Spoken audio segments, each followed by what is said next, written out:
'n koppie sielskoffie net vir jou.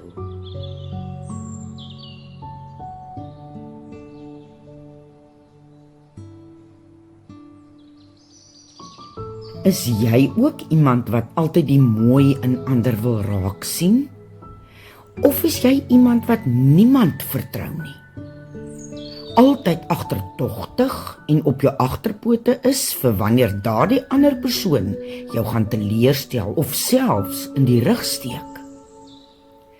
As daar nou een ding is wat ek vandag kan erken, is dit dat ek in hierdie jaar wat 2024 is, die ergste hartseer, teleurstellings en intense selfsug van ander mense beleef het, as wat ek nog ooit tevore beleef het.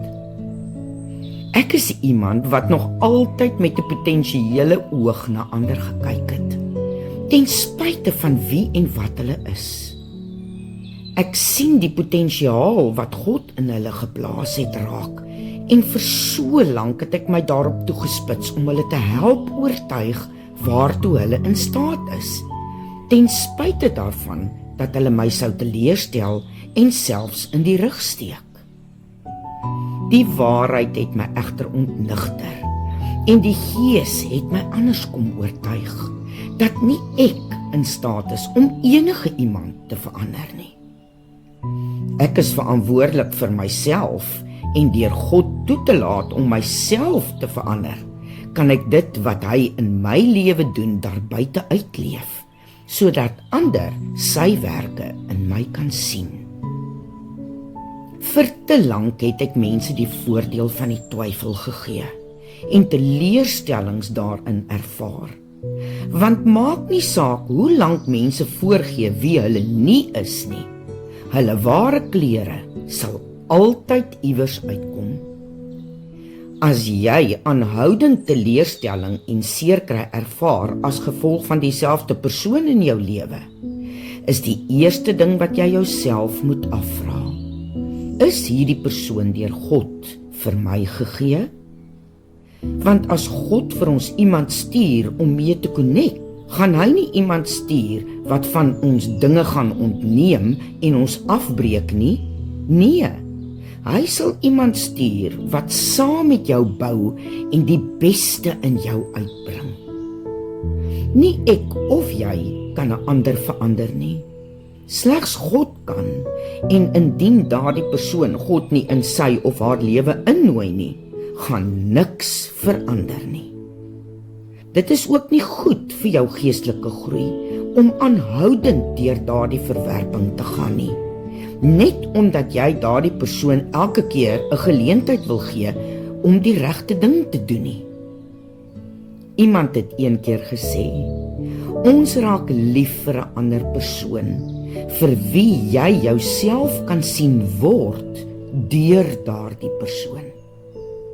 Nou as dit 'n toksiese verhouding bly, vol seer kry en sonder enige geestesgroei, wat gaan dan van jou word?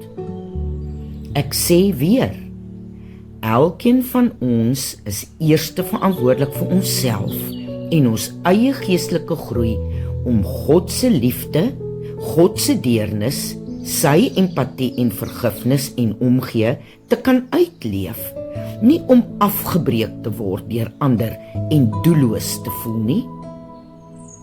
Daar is 'n gesegde wat sê, as iemand jou wys wie hy regtig is, glo hom, veral as dit by die sake van die hart kom. Maak daardie deur oop en laat daardie iemand uit. Jy het die mooiste hart en dit is 'n baie onbaatsigtige daad van jou om hulle al die kansse in die lewe te gee om te kan verander. Maar indien jy iemand nie kan vertrou met jou tyd, jou geld en wat hulle kwytraak nie, hoekom sal jy dit oorweeg om hulle met jou lewe te vertrou? Die Here se woord sê, oordeel 'n mens volgens die vrugte wat hy dra.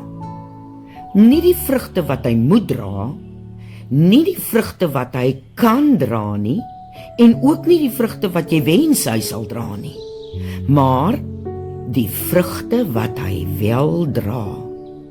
En indien daardie vrugte nie ooreenstem met die vrugte van die Gees nie, moet jy aanbeweeg, sodat God jou kan neem na dit wat hy vir jou beplan.